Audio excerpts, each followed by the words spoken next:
And now it's time for a very special episode of the 12th Man Fan Jam. Here's your host, the self-appointed Reverend Moses of the St. Paul Island Church of Seahawk Positivity.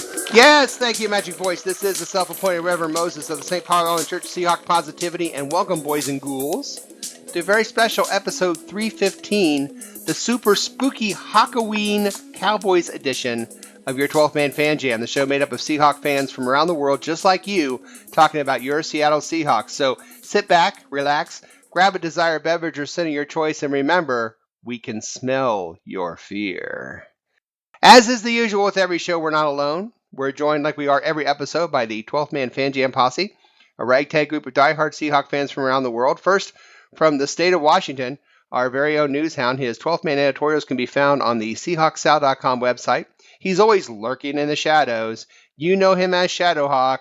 We know him as Will. Hi, Will. Hi, folks. Technical difficulties have been resolved, and I am back on the mic. We missed you. We're glad you're back. And we're glad to be back because we were off for a week. Next, from the state of California, just up the road from 49er headquarters, our own man behind enemy lines. He's always tricking out the treaters. You know him as Zorn76, and we know him as Mark, Statsman Mark. Hi, Statsman Mark. Hello, everybody. It's good to be here and wearing headphones, so I'm compliant with the rest of the group. He will have organ from now on, is what that really means. And if you don't know what that means, you have not been listening to our show long enough, but that's all right. Okay. And Is it too late to go push to talk? Yes, it is. Finally, from the fond member of our posse from the lovely state of Washington. How about posse? He's our own fun-sized posse member. He's known as X-Ray Hawk to some, but we call him Dustin. Hi, Dustin. Hey, and I had technical difficulties last week, too. I had a root canal, so I was not up for any show last week. Yeah, I was sore. Root canal, and then you had to watch that game before Thursday. But yeah, but I pretty sweet. Yeah, no kidding. Matt is not with us, by the way. He's apparently out howling at the moon with some friends, but we'll hear from him later.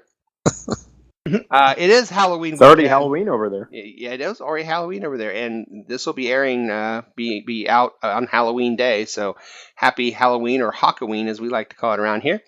Let's get to it, shall we? For those who've listened before, thank you for joining us again. For those who are listening for the first time, don't worry. We promise we'll be gentle, but be careful. Spooks be all up in this place. The show's run just like a real NFL football game. We have 4 quarters and even a halftime. The first quarter will feature news of the NFL with our Shadowhawk, Will. Matt will have a short 60-second rant between quarter 1 and 2. Quarter 2, we'll talk about the Panthers and the 49ers game, since they both need to be recapped. We also have a Caption That Picture from each game. So we'll start with the Panthers game, then we'll go to the 49ers game. At halftime, we have a very special trip to an NFL haunted house, and I'm a little queasy about that, so I may have to skip that part of the show, so you'll have to forgive me if I leave. Quarter 3, we'll have our drink of the week, of course, our injuries, our stats, and our lines that are important to know related to the game between the Seattle Seahawks and the Dallas Cowboys coming up Sunday. And the fourth quarter, of course, we put all that together in our predictions, our prognostications, and game balls. But before we start the show, we'd like to remind you to like, share, and subscribe on the Seahawk Positivity YouTube channel. Contact us on this thread or in the comments section of the video, feedback, or email us at 12thmanfanjam@gmail.com. Join our Facebook group, 12th Man Fan Jam Show. We have a lot of fun on there. Come join us, won't you? We're also on Twitter at Seahawk Positivity. But before we do all that, let's go ahead and get to the first quarter and news. Who knows?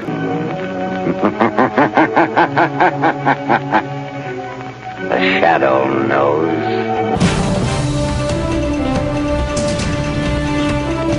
Yes, news from around the NFL while you were out trick-or-treating. Here's our 12th Man Fan Jam newshound, the Shadowhawk Will, with the news. Brought to you by a sponsor, the Colin Kaepernick Slingshot, guaranteed to pull 30 yards to the right. What you got for us, Will? Well, Moses, our long national nightmare is finally over. Tampa Bay running back Doug Martin has a new nickname. Thank God. Well, you know, Hooray. there used to be so many good nicknames in the NFL. You know, Billy White Shoes Johnson comes to mind. Lance Allworth was Bambi. There were some good ones, but there's been a real dearth of good nicknames lately, as evidenced by Doug Martin's former nickname, Muscle Hamster. He Oh, actually got that during his days in Boise State and hated it, calling it, quote, the worst nickname ever given to somebody. So he solicited ideas for a new nickname, found one he likes, and Doug Martin from here on out will be known as Duggernaut. So that's the one he likes, huh? Juggernaut. It's better than Muscle Hamster, but not by much. Oh my God, that's terrible. I would think at least. Yeah, go ahead, Mark. No, I was just going to say, at least he was kind enough to give Richard Gere his nickname back, but... I know. Oh, when my. you said that, I was thinking, Well, why didn't he go with, like, My Favorite Martin? I think that would be, Oh, that's actually pretty good. But Chris Berman already gave that one to Curtis Martin, so it's been done. Okay. I never watched Chris Berman, so that's probably why I didn't know that. Hearing that reminded me of that skit we listened to the one time, and this is years ago on Blue Wave, that Armageddon! Yeah. Oh my if you God. haven't seen that, you got to look that up. That's nasty, but it's funny. Armageddon, yes. Armageddon days, or Poop Scab. Yeah. Duggernaut. So we're going to call him the Duggernaut. Now that sounds even worse than Muscle Hamster, although Muscle Hamster is pretty bad. Hey, what has been your favorite nickname of any Seahawk player? I don't know. There's just, again, not very many good ones. I mean, for a while we went on that first syllable of the last name thing, D-Jack, T-Jack. That's been done to death. I don't know. The B-Wald experience, yeah. Yeah, B-Wald. Well, that you have the B-Wald experience. I don't know. I guess I'd have to go with Beast Mode just because so many people have copied it since then. Sure. You guys have a favorite? I always like Pork Chop.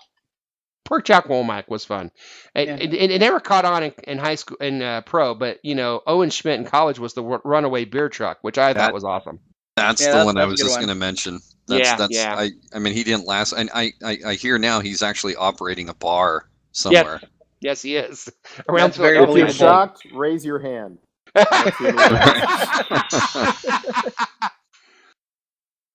have our own nicknames here, and we have Moses and Shadowhawk and Statsman Mark and X-Ray Hawk. But yeah, Runaway Beer Truck's probably my favorite too. Well, poor Doug Martin, if that's the best he can come up with, at least it is marginally better than the Muscle Hamster. I'll say marginally. Will, what else you got for us? Well, Moses, Mike Ditka is usually good for some interesting sound bites. Is he not?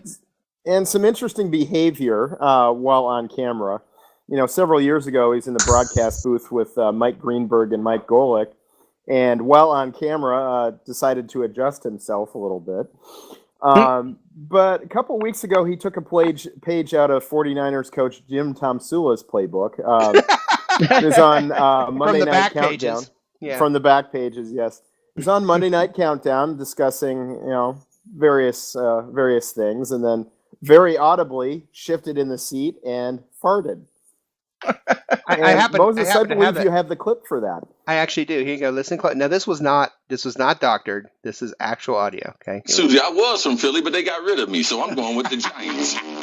Well, let's see. If the Giants win, they're in first. If the Eagles win, they're in first. Okay. I'd like to run that again, if I may. Right after Cris Carter talks about right after he says Giants. Yeah. Giants, here we go. Susie, I was from Philly, but they got rid of me, so I'm going with the Giants. Well, let's see. If the Giants win, they're in first. If the Eagles win, they're in first. And the thing is, if you see the video, Ditka is actually leaning to the left when it happens. So, like, he's letting that baby out right on Cris Carter. And Cris Carter's face is just priceless. Because he knows what's going on, and he has to say that. But what you guys don't know, and Ditka farting on Monday Night Football, this is not the first time with microphones around that Ditka has passed gas, because I found some various Mike Ditka rants, and it seems like, I don't know, listen closely. I'm happy for Steve, and I told him I'm proud of him. I tell you what, he's always like a forgotten man. Shut up. What about the black people? Here, have a quarter, make a phone call. Get your mouth shut. Get your mouth shut, jerk. So, see, I mean, that's... So, he seems to have that problem. I don't know. It just seems like to go on and on and on. Well, Mike Ditka is like the honey badger. He don't care. He doesn't care. He doesn't care. But that's, I mean, I think he's more like Pumbaa, it sounds like. Yeah, and I always try to hold it in during the show. I just want you to know. Oh, I'm sorry. Excuse me. No, I'm kidding. That was audio. That was not me. That was audio. I want to make that very clear. We belch a lot before we get on air, but we don't usually go that route. At least I don't. I don't know. Mark, you? Any bodily fluids pass through you during the taping of the show? Not as far as you know. Okay, then. He must be like that Redskin fan, but we won't talk about that. Well, yeah, we got to keep in mind that with Ditka, it's a Hall of Fame fart. So, yeah. Yes, it is. Bless his little heart. Will, what else you got for us this evening? Well, Moses, Jeep Christ is no longer the most ridiculous offensive coordinator name in the NFL anymore. Thanks to the Detroit Lions, who this past week promoted Jim Bob Cooter to offensive coordinator and play caller. Now, good old Jim Bob, who grew up in Fayetteville, Tennessee, and you had to know it was in the South somewhere. I mean, my God. I was hoping you were going to say from Hazard County. No, he's an honorary citizen of Hazard County. I mean, let's go with that. But to his credit, he's having fun with it. When asked about his name, he said, "I didn't make a conscious decision. I think maybe my parents were really into marketing, so we were trying to sell some T-shirts from an early age. I haven't really thought about branding any of that stuff just yet. It seemed to be okay. But as I move around, I've been in a couple of cities at this point. It's certainly, well, the farther north or west you get, it tends to get a little extra scare. So maybe I give a different name when I'm waiting on my sandwich or whatever that whole thing is, just to save that one." So he's getting a kick out of it. The players are getting a kick out of it. And I got to admit, next time I go into a Starbucks, I kind of want to give my name as Jim Bob Cooter just to see what kind of reaction I get. Oh, my God. Jim Bob Cooter. I can't say it without laughing. That's a great name. Well, wasn't that the offensive coordinator and the water boy? I mean, this is just...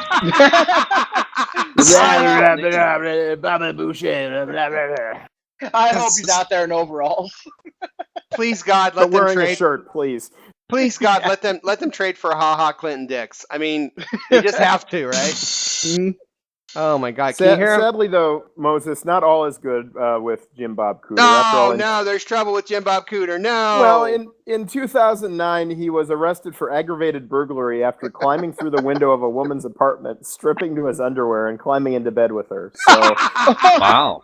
I'm guessing a little moonshine had been consumed at that point. Yeah! I'm Jim Bob, baby. Sorry. Just a good old boy. Wait, okay, so he broke into the lady's house. He crawled in the bedroom window, took his clothes off. Yeah, and stripped down to his underwear and climbed into bed with her. I'm guessing some moonshine had been consumed. A little bit. Yeah. And then when her husband came home, it was a big scuffle, and this sounded just woohoo! Yeah! Well, it looks like that Cooter boy got himself in trouble again.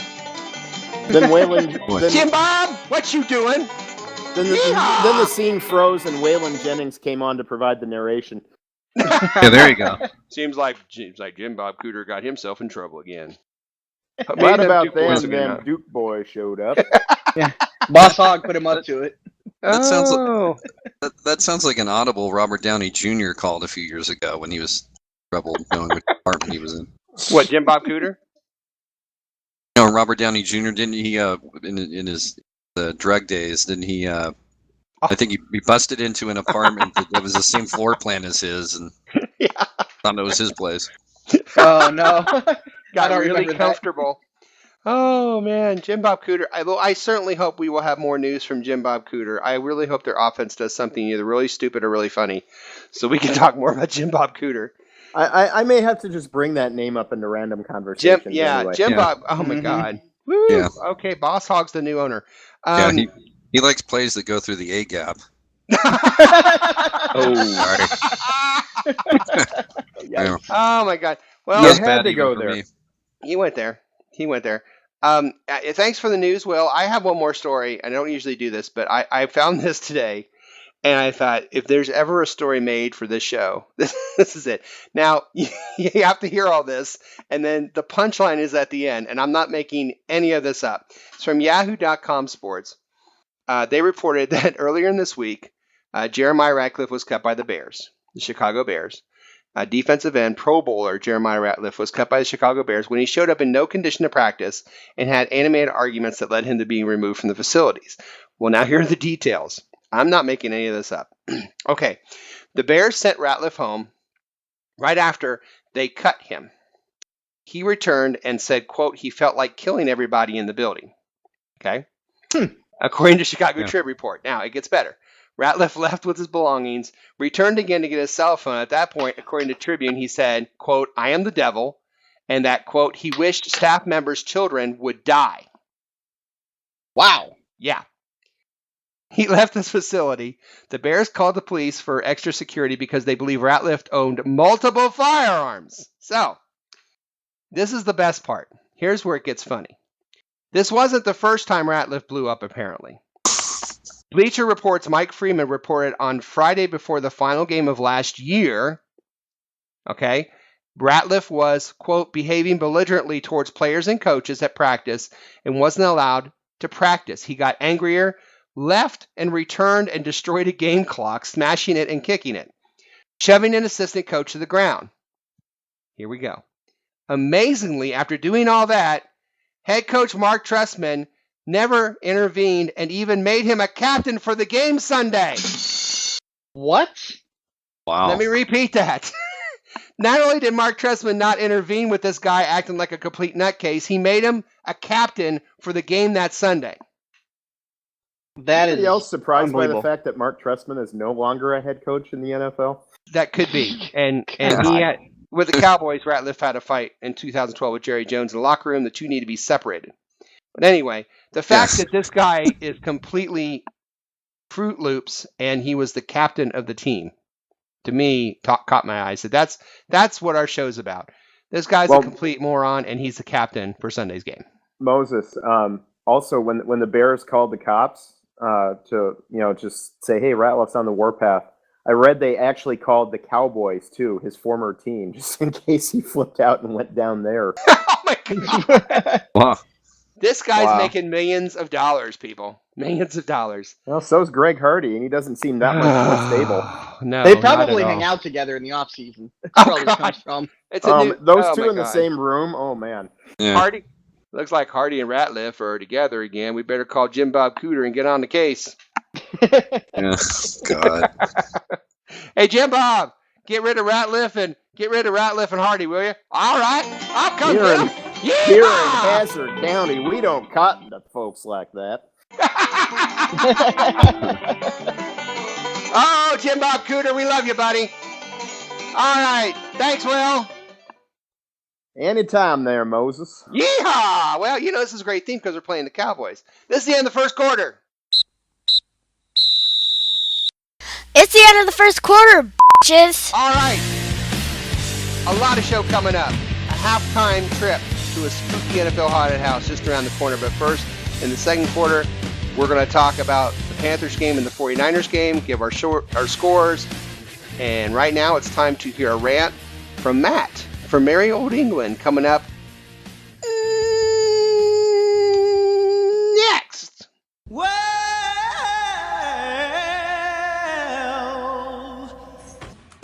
And now it's time for a 12th Man Fan Jam 60-second rant.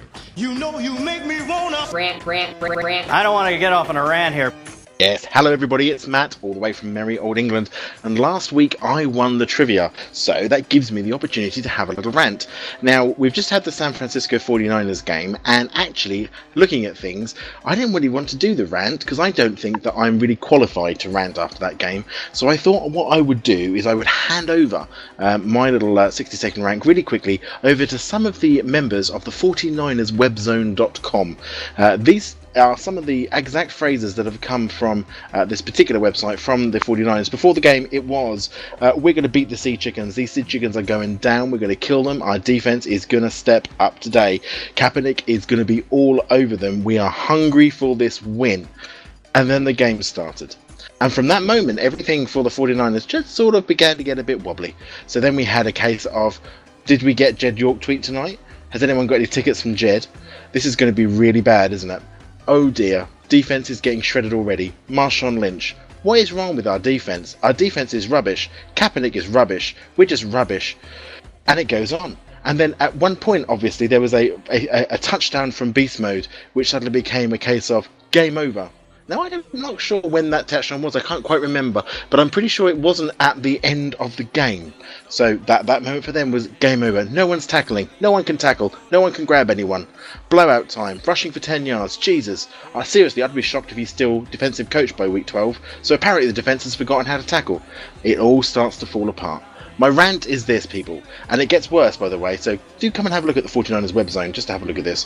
But my rant would probably be this. Don't be these fans, people. Never be these fans. If your team is on the down and having a bit of a rough time of it, just get behind them. Just believe in your front office and your coaches that they're going to be able to turn it around and get things moving again. The same way we did last year and the same way we should do this year. Don't be these fans. Incidentally, after the Lockett touchdown, as far as they were concerned, everybody from the architects of the stadium, the groundsmen, the coaches, the water boys, the cheerleaders, everybody in San Francisco was to blame for this loss. Oh well, never mind, eh? Holy shit, it's the second quarter. Welcome to the second quarter of episode 315 of your 12th Man Fan Jam show. I'm your self-appointed Reverend Moses of the St. Paul Island Church of Seahawk Positivity. And it's the second quarter, and it's time to go over the Panthers and 49er games from the last week or so. First, a quick painful look at the Panthers game as we look at our scores from that. Little Mo was our guest predictor, but the score went to Mark, 27-20. Again, he went dyslexic on us, Mark, but you got the score. Congratulations. You got the points for that. I know, not what we wanted, but you're pretty good. 27-20. If you reversed it, it would have been real close. Well, my team heart was in the right place, but it yes. sure was. Well, maybe the next scores will be better. The prognostications, Will did get Lynch scoring a touchdown. So, and Matt said 2 touchdowns, so I had to give it to Will on that based on the fact that he did say Lynch would score a touchdown, and he did. Congratulations, Will, on that, I guess. Yay. Game balls. We gave it to Graham, 8 catches, 140 yards in that game. So I gave it to myself. Week 6 scores means I had 3 points, Will had 3 points, and Mark had 1. Overall scores going after week 6, Will at 20, me at 14, Dustin 10, Mark 9, Matt 6, and a guest 5. All right. The Panther game. You guys want to talk about the Panther game? Nope. Oh, no. You know what? We're not going to talk about the Panther game, kids. So, yeah, forget the Panther game. We want to get right to the 49er game. But before we do that, we do have a Caption That Picture.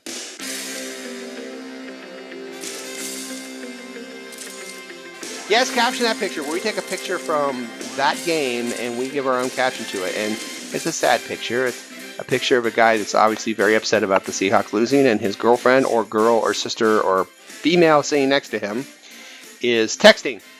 So, I'd like to start with Will. Will, do you have a caption?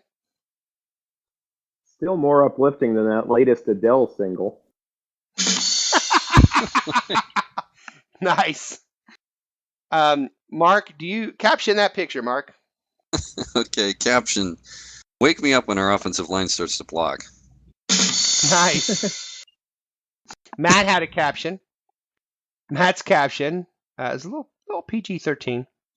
Matt said, see, babe, now you know how I feel when you give it all in the first 2 minutes, only to go floppy in the end. Ooh. That's pretty good. That's kind of ice cold. But yeah, I just thought of one, too. Oh, okay, please. Yeah. Dude's probably thinking, Redskins games look a lot more fun right now. And you're going to have to look that up, the picture, guys. Okay, and then there's mine. It's the girl and what she's texting, and what she basically says is, Linda, it happened again. That's it. No more internet. Linda, it happened again. That's it. No more internet dating for me. So there you go. I like the no more blah blah. No more blah blah blah. No more blah blah blah. We're putting the Panther game to bed. We're not going to talk about it. Let's get right to the 49er game. All right. Yay. Final score of that one, 20-3. Scores were really good on that, but Will, wow, 20-9. Just great work there, Will, on getting really close on the score. Well played. 6 big ones, yeah. The prognostications, Little Mo said that we'd have 200 yards rushing. We had 176. That's pretty good. So the guests got the prognostication. Little Mo got that. Congratulations, Little Mo. And the game ball between offensive line, Lynch, Wright, Thomas, Sherman. Lynch ran for 122 yards. Had to give it back to Will again. So Will is now running away with our little score, but it's early. We still have a half a season left. It was week 7. Will at 27. I'm at 14. Dustin's at 12. And Mark at 9. And Matt and the guests at 6. Okay, now this one we want to talk about. Will, let's talk about the 49ers game. What did you come away with for the victory down in San Francisco on Thursday night? I love the way we actually scored out of the gate. You know, that first drive, driving down the field. And, you know, it took a little while once we got into the end zone, but getting the 7 points, I thought that was huge. And finally hooking up, Wilson finally hooking up with Lockett on the deep pass. I mean, he tried that a couple times the previous weeks. Underthrew one, overthrew. Yep. And just hitting on that one, you know, I think we're going to be seeing a lot of that in years to come. Yes. I mean, the defense obviously was the story of the day, but I thought the offense, you know, it sputtered a bit in the second half, but overall I was pleased by how quickly we got out to a big lead and basically sewed this game up by halftime. I agree. Dustin, your thoughts on the 49er game? Similar to his, actually, as far as it was good to see the quick start and see the scoring going on. And then finished strong, too. Defense held on and did their thing, so that was great to see as well. That's essentially what I got from it. Is just happy to see them take care of business the way that we would like to see them take care of business. I agree. Something you won't get at any other Seahawks show on the air anywhere. We have a member of our posse that actually lives very close to the headquarters down there in San Jose, and that is Mark. Mark has a finger on the pulse, and I bet it's the middle finger on the pulse of the 49ers. Yeah. Mark, what is the view down there after the game against Seattle on Thursday? What's been going on in San Francisco Nation? Well, it's a parade of activity. It's just, it's really, I mean, they have, and rightfully so. The radio, KMBR radio out here has been clobbering the team on all levels, and you know the team's a mess. The latest story this week is that there was a locker room infighting between Vernon Davis and Joe Staley. That they had a players-only meeting that did not go real well, and they're a mess. You know, they're an absolute mess, and you know, neither the owner Jed York or the GM Trent Baalke are saying anything publicly. You know, even in a PR sense, to kind of, you know, try and hush the negativity or the poor fan reaction out there. They've been very quiet behind the scenes. So, Dustin, you know, wow, 2 short years ago, this was the rivalry. This was the game in the NFL. Everybody can wait to see. Mm-hmm. And the 49ers have obviously gone through a lot of personnel changes, but Colin Kaepernick, it just looks to me like he's taken several steps backwards. What are your thoughts on Kaepernick's game? Well, like you said, 2 years ago, they were pretty well. Basically, Sherman tipped them, and then they lost their soul when it happened. Haven't been the same since. He tipped the ball and their soul. Mm-hmm. It just took all the wind out of their sail, man. It did. It was downhill from there. And it sucks from the standpoint that it's fun to have a team that's easy to hate and have that rivalry. But it's also fun to win that battle. So, you know, I'm cool with it either way. Will, should we? A lot of people are saying now, just hold your horses. You beat a really bad 49ers team, you know, on national television when you always win anyway. Are we kind of overreacting about this win, or is this a big win for us? Or Well, you got to take the quality of the opponent into account. I mean, Jed York is running that team into the ground, and fans are going to ride Balky back to Mepos on a rail if this keeps up. It's just amazing how ridiculously fast that franchise has crumbled. But a win is a win. I mean, you see the worst teams in the league getting winning games, getting upsets all the time. I mean, it's any given Sunday or Thursday, as the case may be. Anytime you get a win on the road, a divisional win on the road, it's something to celebrate, and it's something we can build off of. And it's a step in the right direction. It's a win we absolutely had to have, and we got it. So I think there's reason for optimism going forward. If we had lost that game, I mean, that would have been it. I mean, people would have been freaking out, and legitimately so. But we took care of business. We did what we had to do, and now let's see if we can build on that and do the same thing this Sunday. A lot of sacks given up, Zorny, by the Seahawks, and only 3 points in the second half. Is that a reason to be concerned moving forward? Well, the sacks are really, the line and the sacks surrendered is always going to be, the biggest concern. I think I mentioned it earlier on our popular social media page that, the offensive line is going to be the main that we either don't make the playoffs if that happens, or we don't go very far because it's at a record-setting pace. I mean, they're on pace to give up 70 sacks, and they're not showing enough improvement to dispute that right now. And the other thing I looked up, it's rare I do homework, but in this case I did, is that the 49ers as a team had 9 sacks going into that game as a defense, and they got us for 5. And, you can't, when you're giving them up to a poor team like that, it's going to be tough. And the other thing I learned on the radio real quick was, I don't know if you guys, during the game, if you saw how many empty seats there were at Levi Stadium when we were there. That was ridiculous. Definitely. Okay. They estimated on the right now, they're not going to have an exact count, but they suspect, and the 49ers have sold out all year. All season ticket holders, they've sold out every home game, so they're not at risk of being blacked out. But they estimate that 10,000 were no-shows for that game. Wow, 10,000 no-shows. Yeah, and it was Thursday night. It did kick off during work hours, but if the Niners are doing well, people are going to go out of their way to get there and catch part of the game. But absolutely, during rush hour commute, it's like, do you want to fight more traffic later and go see the Niners live? It's like, screw it, we're going home. So exactly 10,000 empty seats, and then the other difference was a week prior when they beat, or a few days prior when they beat Baltimore, the headlines for the local sports page was supercharged, and it shows Kaepernick smiling and everything else. And after our game, the headline was stink bomb. So stink bomb. So they are calling him like they see him out here, but this team's in real trouble. I think that I just heard too that Carlos Hyde is out for the Ram game. Their real only legit offensive. Yeah, and he'll be gone for a while. And he's a trooper, and I like him. He's a good player.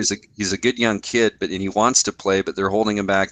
And the Rams are just. I know Dustin is our residential line authority, but boy, if I had more money to throw around, I'd be tempted to lay the 8 or 9 points and bet everything on the Rams. I don't think the Niners are going to get more than field goals in St. Yeah, I think you're right. I think you're absolutely right. And Kaepernick was throwing the ball in that game like if he knocked off all the Gatorade bottles on his sideline, he'd get a prize or something. I mean, it was unbelievable. He hit that one guy in the head. I mean, that would have been impressive if he was trying to. That guy had to be checked out by the Niners team medical staff after he was whacked in the head.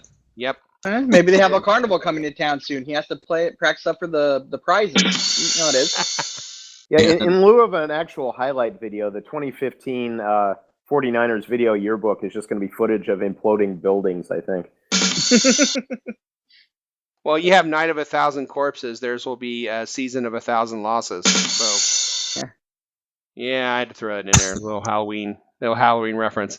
Yeah, great. I mean, win's a win on the road in the NFL. You got to take a Thursday night, national televised audience, short week. They've had over a week and a half now to prepare. Too. Yeah. Yeah, for rough loss. That's right. Do you think, Will, that was probably the best thing for this team was to get right back at it and get back on that horse as quick as possible? Well, all I can say is it seems to have worked. So Yeah, maybe so. Dustin, of all times to have a short week, having it after a devastating home loss sure helps. Yeah, I think so too. I mean, obviously the results speak for themselves in that regard. They needed something to focus on and just get that bad taste out of their mouth from that Carolina game and move on. Yep. And I'm glad they went out and they took care of business because, like the guys were saying earlier, they hadn't won that game, and man, we'd really be hurting right now. So it's hard to get too excited and amped up because that's a game that I feel like they really should have won. And they went down there and they did what they should have done. So, but still, win's a win, and that's helps us get one step closer to 500 going into the bye week. Absolutely. Mark, are they set? What's the price on pitchforks and torches down there right now? Well, they're giving a group rate, so if you go in as Groupon. Groupon. There you go. Depending on how many season tickets you have, it's buy one get one free or several. The thing though, like the other guys, I'll go their thoughts, and that is I think the short week actually helped sharpen the focus. It forced the team to put the Carolina loss behind them quicker. And the other thing too was that, again, as others have mentioned, we got off to an early lead, had a nice long drive to start the game. And what I noticed is that, when there was some semblance of actual run blocking, which allowed Lynch to run, and when Wilson had time, you could see the pep and the step of the offensive line a little bit. And yes, they need to get that confidence going early, and then it compensates for, more or less kind of a lack of talent up front. And so you could see the attitude, you could see the energy. And so if they can get that going early, they have a better chance of sustaining it the rest of the game. Absolutely. Great point. Low success, and that line gets a little bit angrier, fights a little bit harder. I agree with you. And I'll be honest with you guys. I mean, 176 yards rushing. I'm going to say it. Their pass protecting isn't that great right now, but I think they're going the right way. Will, are they going the right way, the offensive line, as far as improving from last week and the week before? Well, one thing I've noticed with the line is, it's like the rest of the team, getting it to do it for 4 quarters is a bit much, but the offensive line in the first half wasn't that bad. To be honest, run or pass blocking. I mean, Wilson had some time, and obviously Lynch was doing well. And what hurt them in the second quarter and then the third quarter was having to shuffle Gilliam out and put Bailey in at right tackle because, he got beat for a couple sacks. Right. And then Okung missed a few plays too. I think he banged up his toe on that one. So it seems like the line is... The line can get it done. They just can't get it done for a full game yet. Right. So we'll have a few drives where, hey, I mean, for a large portion of the first half, the line was doing a good job, and then it just sort of started falling apart. And then San Francisco started blitzing more, and then it was the line we all know and love. Right. So there is improvement. It's just not 4 quarters worth of improvement yet. Yeah, I'm not sure. No and love. I know, but I don't know about the love thing. I just want to add facetious.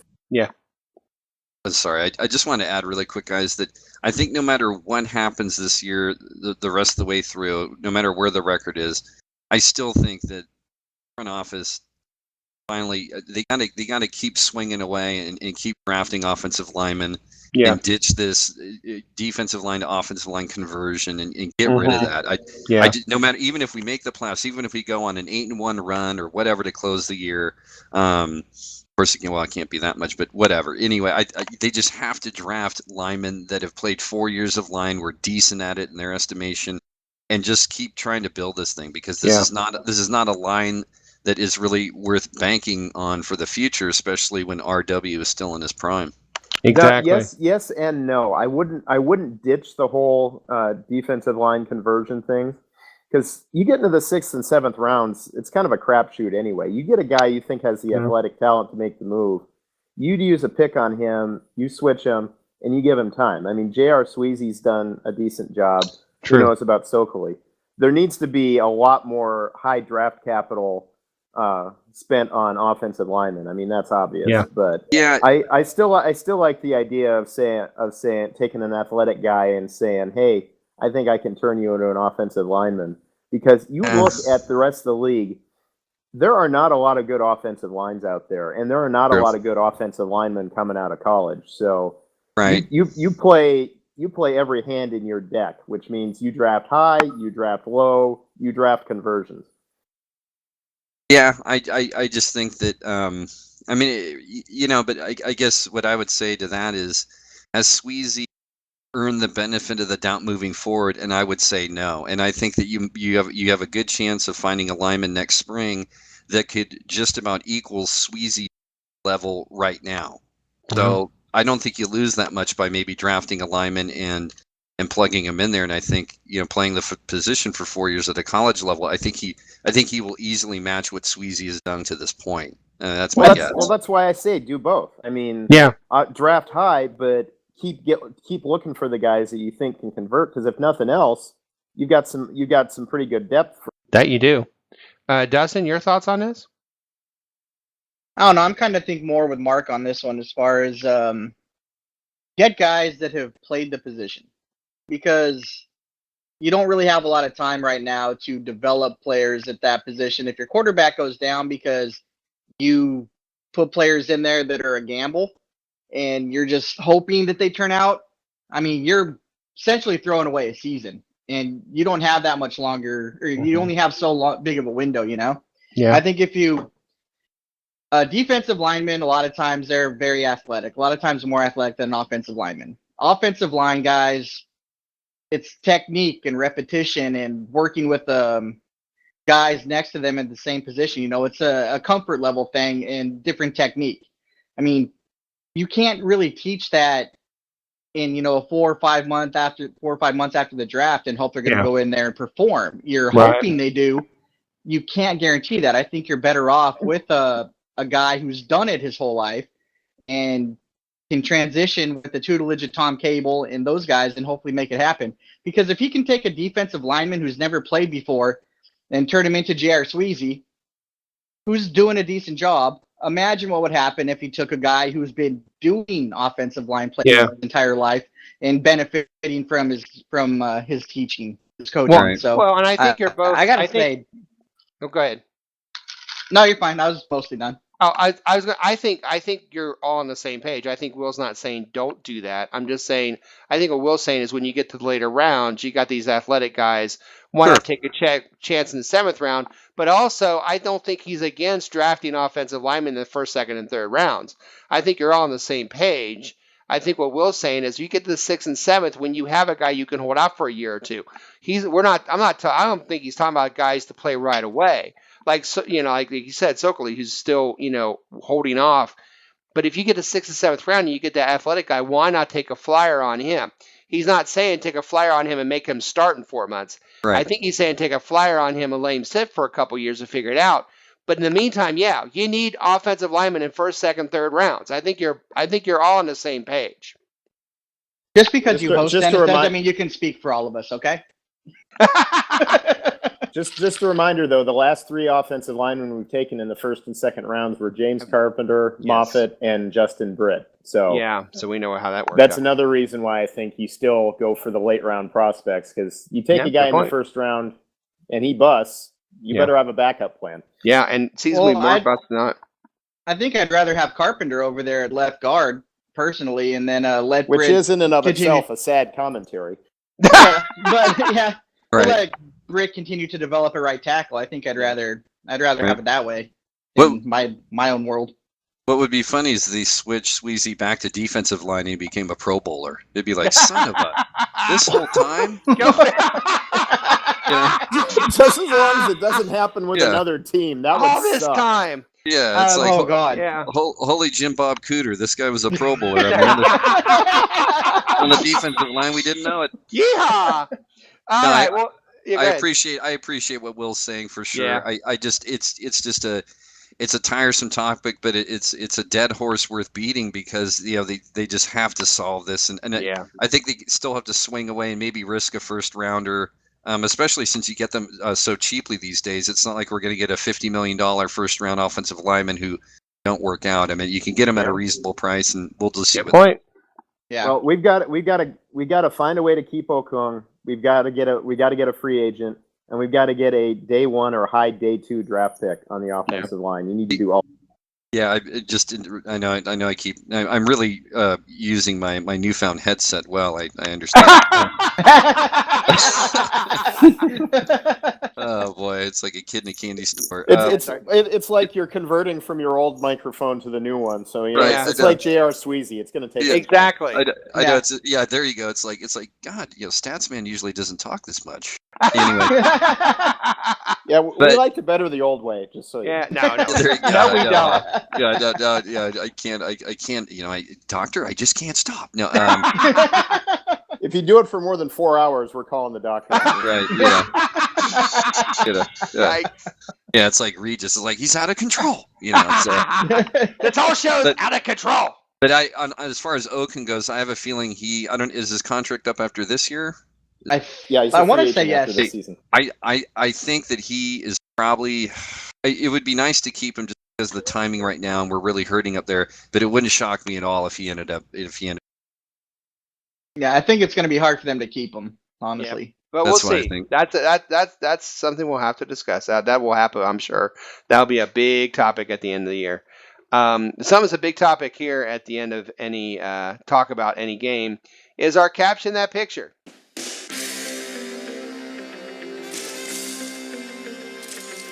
Yes, it's a 49ers edition of Caption That Picture, and here is a picture of Russell Wilson on his knee in the huddle. Will, caption that picture. Russell Wilson. Guys, can you give me a hand up? The turf kind of swallowed up my knee here. Yeah, there you go. Ouch. Yeah. Mark, caption that picture. Caption. I will give each of you guys 5% of my signing bonus if you just block for me from here on out, okay? All right. Matt had to caption that picture. He said, "It's all right, Russell. No need to take a knee here in the huddle. They can't sack you yet." Nice. and mine was Russell saying in the huddle, "No, you can't all go out for a pass. Stop asking, Gilliam." Because, remember the playoff game. Okay. All right. Well, that gotta will have a punter in there for that. Yeah, no kidding. All right, it's time to go to halftime.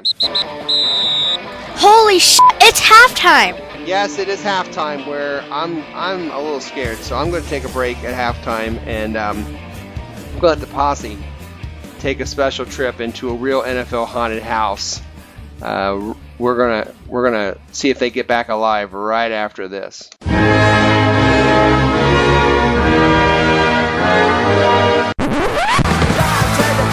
Hey, this is Matt, all the way from merry old England, and you're listening to the 12th Man Fan Jam.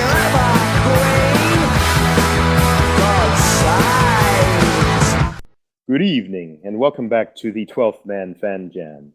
The posse has been invited to a real NFL haunted house, but Moses, being frightened, has run off. So now we are looking for our tour guide, named Igor. Yes, I am Igor. Are you the 12th Man Fan Jam posse? Candy Graham. Yes. Uh-huh. Well, what a very scary looking group, I must say. They're very scary looking. Let me show you around our NFL haunted house for this year. There are so many scary sights to see here, but it may be too scary for some of you to stand. I hope you can stand it. First, let me hand you the newly released 2016 Seattle Seahawks schedule. There are 16 games on this schedule. They're all road games. 8 of them in St. Louis and 8 of them in Green Bay. Boo. Uh-oh. Yes. It's not a good schedule at all. Scary thing. Now let's wander over to this door here and let's see what's inside this room. Oh, it's delightfully scary. Look, it's your worst nightmare. It's Colin Kaepernick signing a long-term deal to be your team's quarterback. I'm taking up lacrosse. Yeah. I'm gonna stick to the Sounders. It's very scary. You don't want Colin Kaepernick on your team. Let's move down the hallway here. Oh, here's another door. I wonder what's behind this door. Oh, this is a nightmare room. It's a nightmare room for Raider fans. It's a room filled with job applications. Oh. They might actually have to work for their tickets. That would be so scary. That'd be terrible. Half of them are 49er fans, but that's another story. How frightful for them. Now, as we go to this next door, it looks rather interesting as we open this door. It looks like it's a marriage counseling door. And there's marriage counseling going on between a young couple. And who's the marriage counselor? It can't be. It's Ray Rice! Not Yikes. Ray Rice. That's not Sadly, stopping. he That's also an worked with elevator. Russell Wilson and Ashton. Also, yes, that was the couple getting marriage counseling from Ray Rice. That's terrible. How scary that room is. Let's try another door. I seem to smell an odor from this room. It's very disgusting. It seems to be Seattle's offensive line room? Well, it could be like. Oh, no wonder it's a gas chamber, but it's no ordinary gas chamber. It's a gas chamber that's run by Mike Ditka and 49er head coach Tom Tomsula. Oh, the smell! Ain't getting out of there alive. It smells like rotten eggs. Oh my God! Sorry, that was me. He's either screaming or ticklish. I can't decide. They need to eat less fiber. Yeah, 2 farts don't make a right. How true. Let's get out of here before our skin peels. You know, I think we should take a break and go over into this room over here. Let's open this door and see what's behind it. It appears to be a bathroom, and I can't decide if it's a man's or a women's bathroom. Who's in that stall over? Oh no. It must be a women's bathroom because Ben Roethlisberger is in the stall. Oh no! No! All the cops. Oh, it's a nightmare for women, as you can hear. Oh, how terrible! Oh, Ben Roethlisberger, how could you? We need to get out of this place. This is too scary. I think we can find the exit down here. The exit, I think, is right behind this door. I cannot remember. I seem to be lost. Let's see if I can find. Let's see here. Well, this is very nice. There's a lot of little children playing, and it's a nice daycare center. And who runs this day? Oh my goodness! It's Adrian Peterson. He's running the daycare center. Oh, those That's poor a switch. children. That's a switch. The drummer came on the tour as well. That's very exciting. Oh my goodness, that's terrible. We should leave this room before we're punished. Now there seems to be some banging from this other door. Now, let's see. Maybe this is where the exit is. Oh no! It's a room filled with holes, and there's a guy with a hammer. It's Jerry Jones. He's looking for glory hole. The horror of glory hole. Holy Bob Crane. It is a terrible thing. Jerry, put down that hammer. Me some glory hole. No, Jerry, no. Put down the hammer. Me some glory hole. Hey, Jerry, knock it off. Me some glory hole. No, back up, you perv. Okay. Whew. I'm glad we got out of there. Okay, I see the exit up ahead, but there seems to be some Walking Dead in the way. The Walking Dead zombies, yes. Or as we know them around here, 49er fans. Out of the way, you brain-dead fools. We must get out of here. You have to be careful with the 49er fans. They are the Walking Dead, but they can also turn invisible, especially after a loss or a home game. Tons of them appear in the stadiums as empty seats. They're so scary, but don't worry, they won't eat your brains. They're harmless. If you're not gluten-free, they won't touch you. It's not a problem. We finally made it to the end of the tour. I hope you had a devilish time. I happened to hire an Uber driver for you to take back to the 12th Man Fan Jam show, and he's very, very good. And here he comes now. His name is Derek Coleman. He's been up all night. In fact, he said he's been up for 3 straight nights, but I'm sure he's safe for you to hitch a ride with. Safe travels. Stop. Oh, wait. Safe travels or not. Probably lame. Not even a single that's separate head way in there? too long. I don't know. I'm not really a fan of the Jerry Jones angle either. Watch out for that my stop God, sign, what bro. the hell? Oh, not again.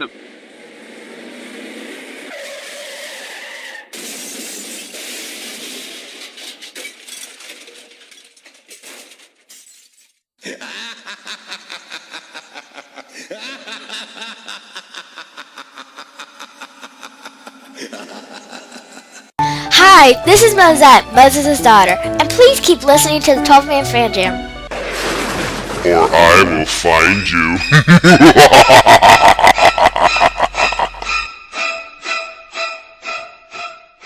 It's the third quarter, bitches. Yes, welcome back to the second half and the third quarter of a very special episode 315, the super spooky Hawkoween Cowboys edition of your 12th Man Fan Jam show. A very scary ending at halftime there. I think the posse did make it back eventually, so I'm glad they're back. And I know you're a little beat up. I'm sorry about that. We'll try to get someone a little bit more awake to be your Uber driver next time. And I don't know about you guys, but after that scary halftime, I could use a drink. So let's get to our drink of the week.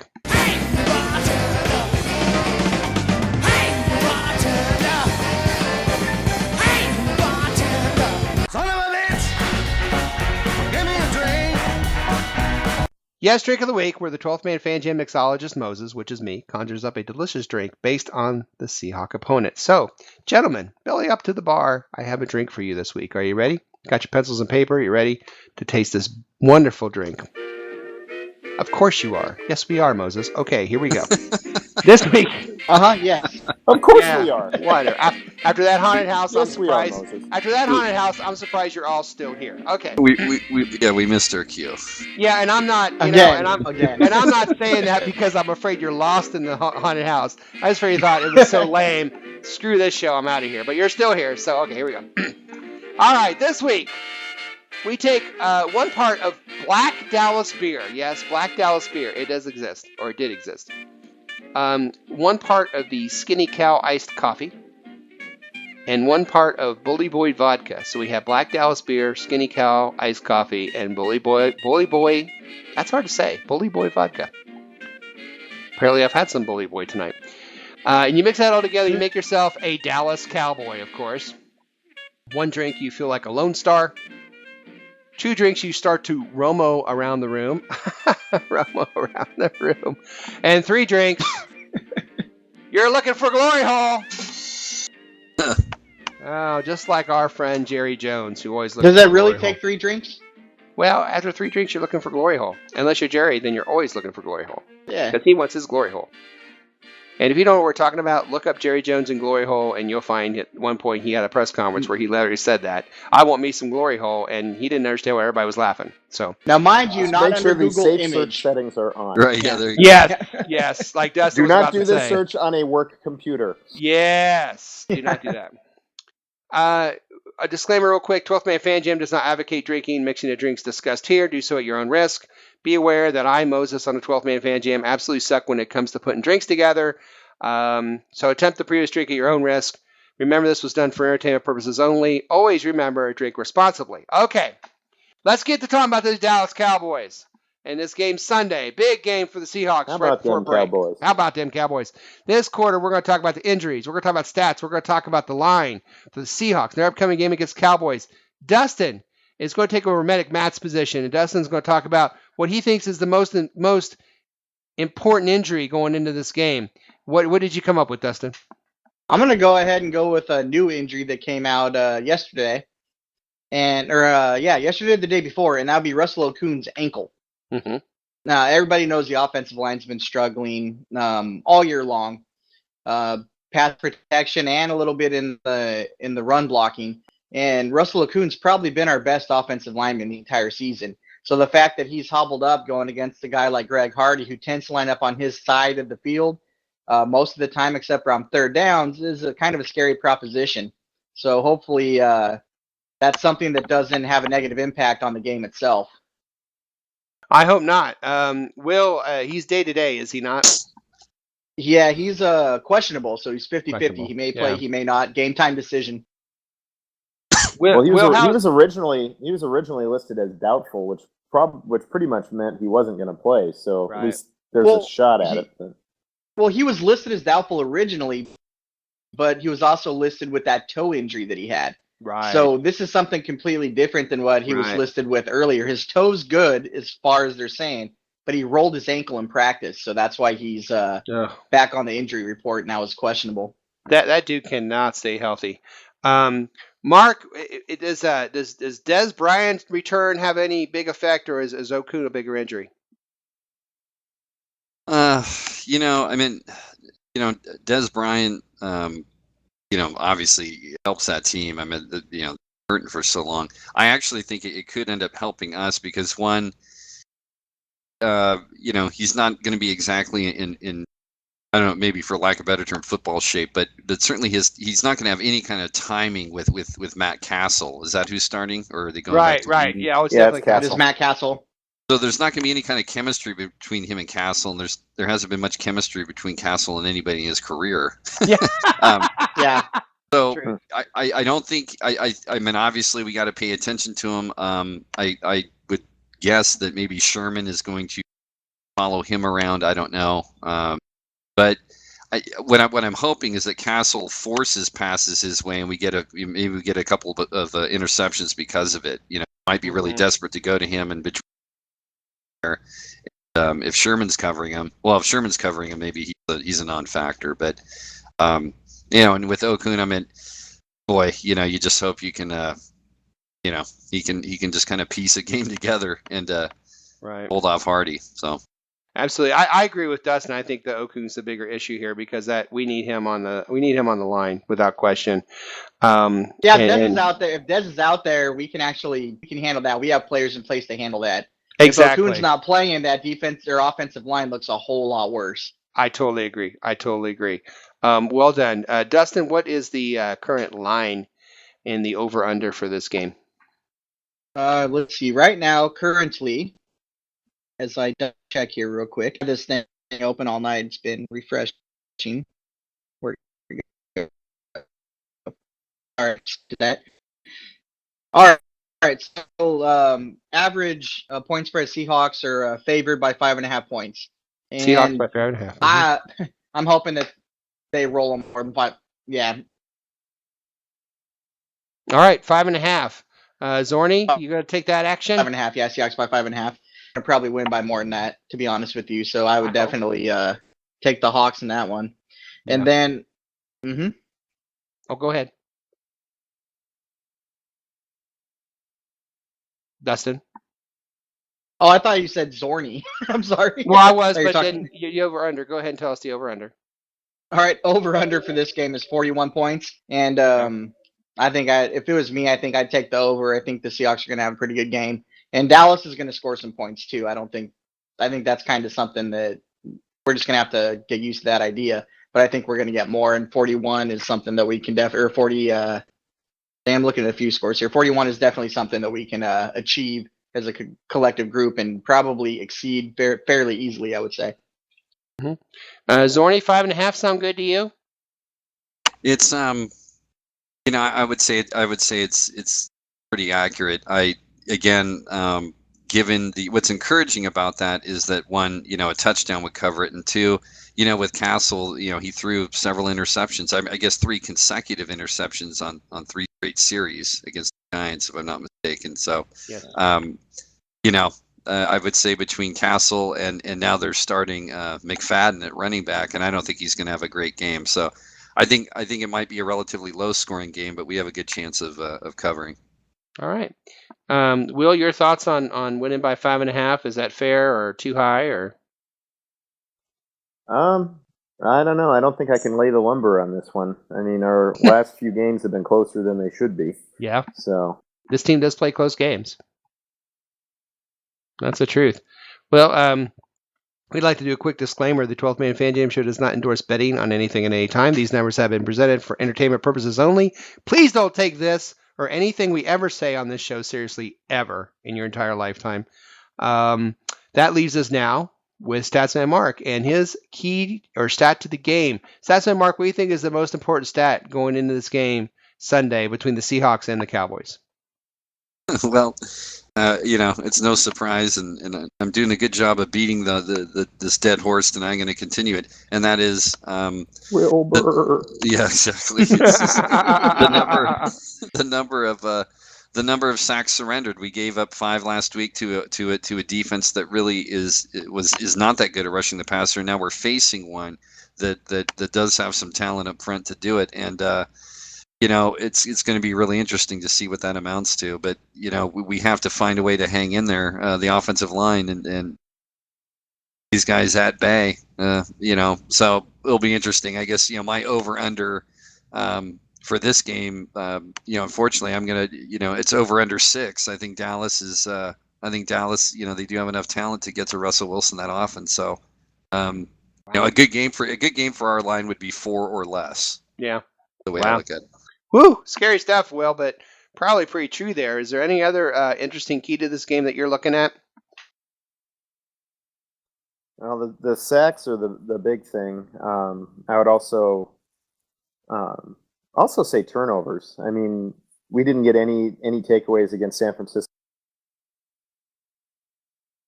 Yeah, turnovers have been a big issue for as far as not getting them. We're going to need a short field once or twice in this game, I think. Yeah. In fact, we lost the turnover battle and still won that game. That was interesting. Yeah, the games we've won the turnover battle, we've ended up losing, and the games we've lost the turnover battle, we've ended up winning. Go figure. It's Twilight Zone. Terrible bizarro world here. It's bizarre world. Dustin, what do you think is a big key to this game? Well, like I said, Matt Castle out there throwing, it was said earlier, he doesn't really have a rapport with many people, and I think that feeds right into the turnover thing because they're having issues with their running game. Their running back, Randall, I think it is, he's had some issues. He's looking at suspension for a couple games. I know there was some issues in the locker room. He disappeared for a while. And McFadden will be out there. I know against the Seahawks, you probably don't want to throw it up too much, but their running game is hurting right now because of what's going on. There's a lot of issues in the locker room over there. Yeah. And I think that they're going to be forced in a position, and I think they're going to be playing from behind, so they're going to be put in a position where they're going to have to throw the ball with a quarterback that doesn't have a rapport with really any receiver on the team. In addition to that, Des Bryant, if he plays the ball, will be hobbled. So I think we're going to be in a prime position where we're going to get turnovers. Well, now, guys, the passing attempts by Matt Castle is going to be a key because the more he keep in mind also that remember who Dallas's second running back is going to be on Christian Sunday. Michael. Yep. Christian. Wait, I fumbled Michael. Yeah, but guys, didn't McFadden put up 150 last week? Yeah. Okay. It's the Giants. Okay. Yeah, but it's Darren McFadden. He's going to get hurt just jogging out of the tunnel. Okay. Because I was going to say, to me, I think the key to this game is that. I think if that offensive line that they have is still that same, okay, they don't have Dez Dez is coming back and he'll be probably rusty at best. You have Matt Castle throwing the ball. We have a really solid defensive backfield, at least 3/4 of it. So I think that negates that. So they're going to have to pound us with the ball like they did up in our place. And I know they don't have DeMarco Murray, but they still have that offensive line that helped pound the ball on us with DeMarco Murray. And to me, if we can stop running that ball, make Castle beat us is the most beautiful thing I could see. If Matt Castle has to throw the ball to beat us because they can't run the ball, then it's over, in my opinion. And that's what I'm thinking. To me, the key to the game is not our offensive line, it's their offensive line. Can our defense keep them from getting 5 or 6 yards of carry? And if they can shut down McFadden, who's always hurt, but did put 150 on the Giants, but like you guys said in the 49er game, hey, you get some confidence in that line, they feel better. Well, you have a guy run for 150, you're going to feel pretty good going into this game. And if they can keep McFadden from doing anything even close to that, well within under 100 yards of that, then I think this game's over. But if he runs for 100 or something, I think we got problems. I don't think he's going to run. I don't think he's going to run for anywhere near 100 yards. To be honest, I don't think so either. Yeah. But I think that's a key because that means Castle would have to beat us. And let Castle try to beat us. That's what I want. I want Castle having to throw every down because they can't run on us. If they cannot run on us, the game's going to be over very soon. And like I said, I think they're going to be playing from behind anyway, so that plays into it as well because I think they're going to be forced to throw. So good point. Good point. That works pretty good in conjunction with each other. It does. It does. Well, I tell you what, we've talked about this game. We know what we want. We know what we want to see. So let's go ahead and get ready for the fourth quarter, and let's put it all in motion. It's the end of the third quarter, bitches.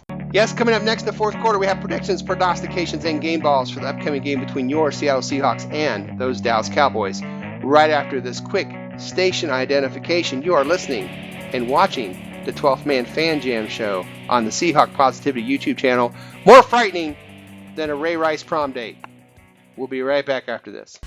You're listening to the 12th Man Fan Jam on the Seahawk Positivity YouTube channel. I want me some glory hole. And now it's time for the fourth quarter of the 12th Man Fan Jam. Here to lead us through the final quarter is once again our host, the self-appointed Reverend Moses of the St. Paul Allen Church of Seahawk Positivity. Yes, welcome to the fourth quarter. It's time for our predictions, prognostications, and game balls for the Seahawks-Cowboys game coming up this Sunday. This year we are keeping score on how well we do on our predictions. The scoring is this, real quick. Game ball winners get 3 points. Prognostications get 3 points if they hit. If they don't hit, the closest gets a point. Predictions, on the button, both teams gets 5 points. One team scorer gets 3 points. And the closest without hitting it on the button gets a point. Overall scores, Will is absolutely running away right now with this whole competition. He's got 27 points. Moses, myself at 14, Dustin at 12. Mark at 9, Matt and the guests are at 6. All right, our guest predictor is also from merry old England. He's Dino Gallione. Dino. He's Dino. Good old Dino sends us this. Score, Cowgirls 13, Seahawks 27. I think the D will have a big day, and I'm going for Cam to have a huge game and take the game ball home with hopefully a pick 6 or 2. I'm going for 4 sacks and 2 turnovers in this game with the linebackers having a good day. Also hoping Bennett produces a game like last week and not what we saw against the Bengals. And if he stays online, he certainly will. It's been a stuttering start for our team, and at this time of the season, momentum is key leading in the second half of the season. With that in mind, a road win is huge this week with Arizona coming up after the bye. I'm hoping with guys coming back, we can build some momentum and have strong second half of the season, make the playoffs. If that happens, of course, with this team, anything can happen. Wishing all my fellow 12s going to the game in Dallas to travel safe, have fun, and as always, go Hawks. So that's from Dino. Dino, we love you, man. Hear, hear. Come back soon, Dino. Yes, Dino. Come back soon. And, of course, Matt is also not here, also from merry old England. He sends the following. Dallas 17, Seahawks 23. So he has the Seahawks win 23-17. He's given his game ball to Graham, and his prognostication is for Graham to score 2 touchdowns in this game. 2 touchdowns for Jimmy Graham. So, Will, always a pleasure hearing from you, my friend. Thank you, sir. You got a prediction, a prognostication, and a game ball you'd like to share with the class? My prediction is Seahawks 21, Cowboys 16. My game ball is going to go to Marshawn Lynch because I think if we win this game, Lynch is going to have to step up and, pretty much do what he did last week. Okay. And my prognostication, since we're going to have either a gimpy Russell Okung or even worse, Alvin Bailey starting at left tackle, my prognostication is I think Carroll's going to want to try to make up for that with some more experience and start Patrick Lewis at center and Lemuel Jean-Pierre at left guard.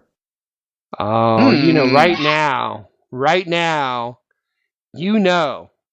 that Matt is listening to this. And he wants me to say Lemuel Jean-Pierre. Because of my terrible accents. Oh, Jean-Pierre will be starting is your prognostication. So, Lewis and Jean-Pierre. Lemuel. That's an interesting thought. I like that. It is. This skunk, Lemieux. I've got a good lead. I can afford to make some. Oh! Wow! I can stretch out a little bit on the prognostication. Take your foot off the pedal there, Russell. You're up by 20. Ouch. Getting cutthroat. Dustin, you got to answer that, man. Great hearing from you, my friend. Definitely. Yeah, what you got going for us on this Cowboy game? I'm going to go Seahawks 31 and Cowboys 17. All right. My game ball is going to go to Cam Chancellor. I think that he's going to have 2 picks, and it's going to go a long ways towards him shutting down Jason Witten, which is huge because tight ends have been the bane of our existence this year. Yep. Jason Witten will be shut down. Nice. So you're going to say Jason Witten, what, no catches or what? No, I'm saying that's a byproduct of Cam Chancellor getting 2 interceptions. Oh, is that your prognostication then? Yep. Cam with 2 INTs. Nice. All right. Mark. Yes, sir. Always good hearing from you. How are the ladies and your tokens going? Well, unfortunately, I'm one of those people that enjoys financial abuse. Tokens are running low. One of them here. You hear that every night. All right. So, yeah. Mark, you got a score? In high def. A game ball and a prognostication for us. Wow, high def. Yeah. Oh, boy. Let's see. This game, I'm going to go 24-16 Seahawks. Okay. And I'm going to say, let's see. I was thinking, you know what? I think that it would be a good time, and I think he's due. I think Tyler Lockett will have a special teams touchdown. Okay. Get punt or I'll give myself some leeway here. Right. Or a return. So a return for a touchdown. Enough. There we go. And let's see, for a game ball, I am going to go with Bobby Wagner because I think he's going to be he's going to play a major role in run and making the calls, and I'll give a game board to Wagner. Awesome. All right. Well, now it's down to me. The Seahawks looked ahead in their bye week, taking a road trip to Dallas in their huge stadium for a huge game against the Cowboys. The Seahawks have only won once in Dallas, and that was back in 2002. 2002 gas was $1.60. Kelly Clarkson wins the first ever American Idol contest, and Star Wars Episode 2 Attack of the Clones was unleashed upon the geeks of the world. Also unleashed in Dallas that season was a landmark game between the Cowboys and the Seahawks. Landmark for 2 reasons. Landmark for the Cowboys because in that game against the Seahawks, Emmitt Smith became the NFL's all-time leading rusher. However, maybe not as important to the rest of the world, but as more important to us, Dilfer gets injured in that game, and a young backup from Boston College named Matt Hasselbeck takes over the starting quarterback role and never looked back. Yes, the birth of the Matt Hasselbeck era of Seahawk football, 2002 in Dallas. But that was over a decade ago. A lot of football has been played since then. Both of those teams met last season. I know because I took Little Mo out for his first ever home game, and, well, it wasn't exactly the outcome he or I wanted. Unbeknownst to, though, at the time, to us, was that the Seahawk team that fell to the Cowboys at home last year was in inner turmoil. Percy Harvin refused to come into that game late in the fourth. Offensive coordinator Bevel was desperately trying to overuse Harvin and force-feed him the ball, and the Cowboys were using DeMarco Murray to run the ball down our throats. That being said, it was a crucial long-distance third-down throw by Tony Romo late in the game that sealed the doom for the Seahawks that day as they fell 23-30. But now DeMarco Murray's an Eagle. Tony Romo's on the disabled list, and Percy Harvin as well. I don't know exactly where he is, but he's not here, that's for sure. Except a different Cowboy team. I expect a different Cowboy team with Mike Castle at the helm. Sure, McFadden did have over 150 yards last week, and that Cowboy O-line is still one of the best in the league. But don't forget, despite that effort from McFadden, they still lost, thanks to Castle, who still gets employed in the NFL for who knows why. Look for more of the same this week. Watch Castle to throw 2 INTs, maybe more. Watch my game ball winner, Russell Wilson, account for 3 touchdowns, passing and running. That's my prognostication. And watch the Seahawks glide into the bye week with revenge for Little Mo as they grab victory and defeat the Cowboys by a final score of Seattle Seahawks 30, Dallas Cowboys 21. Well, looks like it's time to bring another wonderful and amazing 12-Man Fan Jam show to a close. We're so glad you decided to waste some time with us. It was, as usual, a show that raised the bar here at the Seahawk Positivity YouTube channel. We certainly hope you laughed a little, and maybe, just maybe, you learned a little something. And what did we learn this evening? Well, we learned that Doug Martin is no longer the muscle hamster. He's the Duggernaut. We learned that Mike Ditka needs to take Beano before he goes on the air. And we learned that Jim Bob Cooter is a real person and that he likes to get in bed with strange women. And apparently in San Francisco there's a Groupon for pitchforks and torches. So, on behalf of my partner in crime, Matt from Merry Old England, who's not here, for Statsman Mark, Dustin, and for Will, and for Dustin, who's the beaver, because I didn't say that, this is your self-appointed Reverend Moses of the St. Paul Island Church Seahawk Positivity. Woo! Saying enjoy the game, and as always, go Hawks! Go Hawks! Go Hawks! Yeah.